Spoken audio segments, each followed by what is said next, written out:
नमस्कार। आज देखते हैं ब्रह्मपुत्र नदी अपवाह तंत्र। इसके पहले हम लोगों ने गंगा नदी अपवाह तंत्र के बारे में देखा था।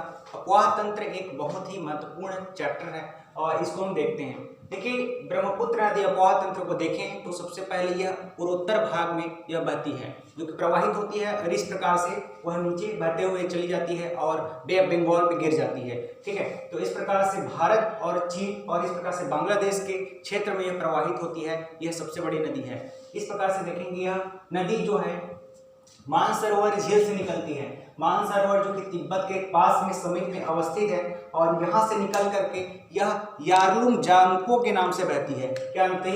यारलुंग जांगपो, या फिर इसको सांगपो के नाम से भी जाना जाता है। तो यारलुंग जांगपो या सांगपो के नाम से भी जाना जाता है। इस प्रकार से यह तिब्बत में इस नाम से आगे की ओर बहती है। यहाँ पर देखेंगे तो चीन के द्वारा इस तरह से एक डैम का निर्माण किया गया है, जहाँ पर विद्युत उत्पादन का कार्य किया जाता है और इसे जांगपो या फिर सांगपो यहाँ पर डैम का निर्माण किया गया था। 2-3 वर्ष पहले बनाया गया था और यह पूरी तरह से अभी बनकर तैयार हो गया है, जहाँ पर विद्युत उत्पादन प्रोडक्शन का कार्य किया जा रहा है। ओके, तो यहाँ पर देखेंगे तो जिस प्रकार से यहाँ पर इंडिया के क्षेत्र में यहाँ प्रवेश करती है और इंडिया के क्षेत्र में प्रवेश करने के साथ ही इसका नाम बदल जाता है और दिहांग के नाम से बहती है। आगे की जो धारा है वह दिहांग के नाम से बहती है और इंडिया में प्रवेश करती है अरुणाचल प्रदेश में, और यह अरुणाचल प्रदेश का भाग है। इस प्रकार से यह बहते हुए आगे की ओर प्रवेश करती है असम के क्षेत्र में। असम के क्षेत्र से यह इस प्रकार से बहते हुए बांग्लादेश में प्रवेश कर जाती है नीचे की ओर, इस प्रकार से देख सकते हैं। और यह नीचे में फिर जमुना के नाम से प्रवेश करती है, जमुना के नाम से, उसके बाद पद्मा कहलाती है गंगा के मिल जाने के बाद में।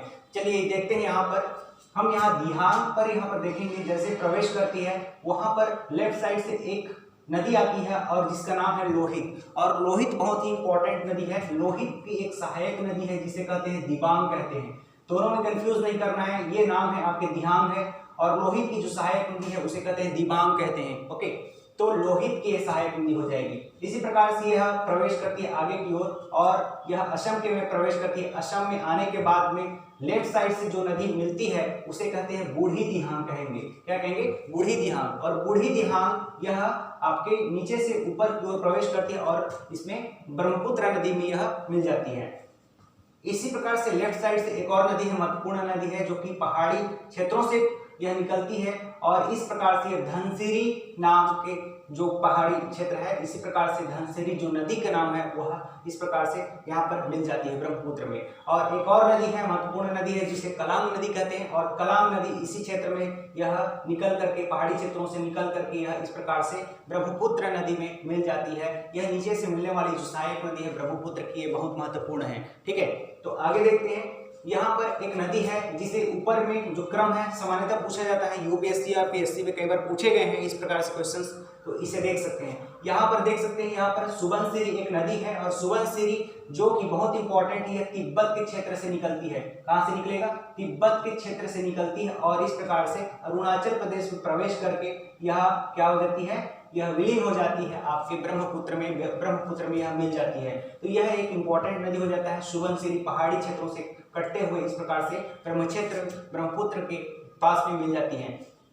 इसी प्रकार से एक नदी है कामेंग कहते हैं और यह कामेंग जो रिवर है वह अरुणाचल प्रदेश की पहाड़ियों से निकलती है और अरुणाचल प्रदेश के पहाड़ी क्षेत्रों से निकल करके यह कामेंग जो है इसमें ब्रह्मपुत्र में मिल जाती है और इसका जो प्रवाह क्षेत्र है वह पूरी तरह से अरुणाचल प्रदेश का प्रवाह क्षेत्र है। इसी प्रकार से देखेंगे एक नदी है जिसे मानस कहते हैं। ये एक महत्वपूर्ण नदी है और मानस जो है तिब्बत के क्षेत्र से निकलती है। इसे हम बता सकते हैं तिब्बत कह सकते हैं। ठीक है, तो तिब्बत के क्षेत्र से निकलती है। जिस प्रकार से कामेंग, देखिए कामेंग का जो क्षेत्र है वो अरुणाचल प्रदेश का क्षेत्र है, अरुणाचल प्रदेश से निकल रही है। उसी प्रकार से तिब्बत के क्षेत्र से निकलने वाली जो नदी है उसे मानस कहते हैं और मानस जो नदी है वह इस प्रकार से अरुणाचल प्रदेश के क्षेत्र में यह बहती है। अरुणाचल प्रदेश के क्षेत्र से बहते हुए ये आकर के कहाँ पर प्रवेश कर रही है? इस वाले क्षेत्र पर प्रवेश कर रही है और यहाँ पर ब्रह्मपुत्र नदी में मिल जा रही है। ओके, तो आगे एक और नदी है जिसे संकोच कहते हैं। संकोच जो रिवर है वो बहुत इंपॉर्टेंट है। यह भूटान के क्षेत्र से निकलती है। कहाँ से निकलेगी? भूटान। और भूटान के क्षेत्र से निकल करके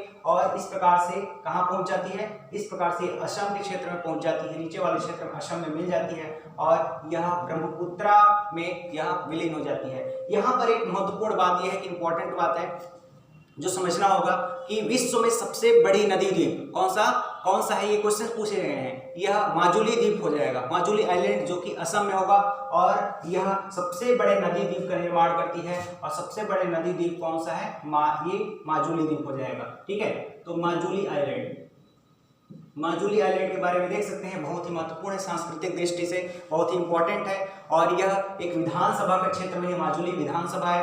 हालांकि देख सकते हैं माजुली के बारे में जाने तो पहले से इसका कटाव क्षेत्र है वह बढ़ते जा रहा है, क्योंकि नदी में यह अपरदन हो रहा है, मिट्टी का अपरदन होते जा रहा है। इसके क्षण के लिए कई प्रकार से प्रवाह के लिए, इसको बचाने के लिए कई प्रकार से प्रयास किए जा रहे हैं सरकार के द्वारा ये माजुली आइलैंड को। इस प्रकार से यह आइलैंड जो है एक नदी द्वीप आइलैंड है, जो कि विश्व की सबसे बड़ी नदी द्वीप आइलैंड है। ठीक है, इस प्रकार से हम देख सकते हैं यहाँ पर आगे बढ़ती जाती है। धुबरी के निकट में कौन सा क्षेत्र होगा? धुबरी। और धुबरी के निकट में यह कहाँ पर? बांग्लादेश में प्रवेश कर जाती है, जो कि इंपॉर्टेंट हो जाता है। और बांग्लादेश में प्रवेश करके नदी इस प्रकार से आपकी जमुना का नाम ले लेती है। तो जमुना के नाम से बहती है, और जमुना के नाम से बह करके आगे में हम एक नदी है जो कि गंगा नदी प्रवाहित होती है, भारत से आकर के बहती है, और भारत से बहते हुए इस प्रकार से बांग्लादेश में प्रवेश कर जाती है, और यहाँ पर पद्मा के नाम से बहने लगती है। ठीक है, तो पद्मा के नाम से बहने लगती है। आगे चल करके देखेंगे तो मेघना के नाम से यह बे ऑफ बंगाल पर क्या हो जाती है? गिर जाती है। तो इस प्रकार से ये नदी है, इसके बांग्लादेश के क्षेत्र में प्रवेश करके इस प्रकार से बहते हुए आगे बे ऑफ बंगाल में गिरती है। तो यह पूरा संपूर्ण जो कि आपके स्ट्रक्चर है वह ब्रह्मपुत्र नदी के स्ट्रक्चर है, काफी इंपॉर्टेंट है। इसकी सहायक नदी बहुत इंपॉर्टेंट है, और पूर्वोत्तर भाग में यह बहुत ही महत्व रखता है। इस प्रकार के यह पूरी तरह से इस क्षेत्र में जो कि जल धारा है, प्रवाह क्षेत्र है, वो बहुत इंपॉर्टेंट है, बहुत महत्वपूर्ण है। इस क्षेत्र में जल विद्युत परियोजना का संचालन आसानी से किया जा सकता है। कई क्षेत्रों में ये इंपॉर्टेंट है, इसलिए इस मायने रखते हैं। तो इसलिए हम इस तरह से हम इसको डिस्कस किया, और आगे भी हम अन्य जो नदी अपवाह तंत्र है उसको भी डिस्कस करेंगे। सो आज के लिए थैंक यू सो मच।